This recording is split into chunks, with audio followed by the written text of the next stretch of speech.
Alhamdulillah Rabbil Alameen. Alhamdulillah Rabbil Alameen.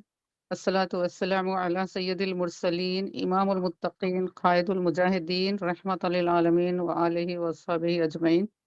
Rabbi shrah li sadri wa yassir li amri wahlul 'uqdatam min lisani yafqahu qawli. Bismillahirrahmanirrahim. Ya ayyuhan nasu antumul fuqara'u ilallah.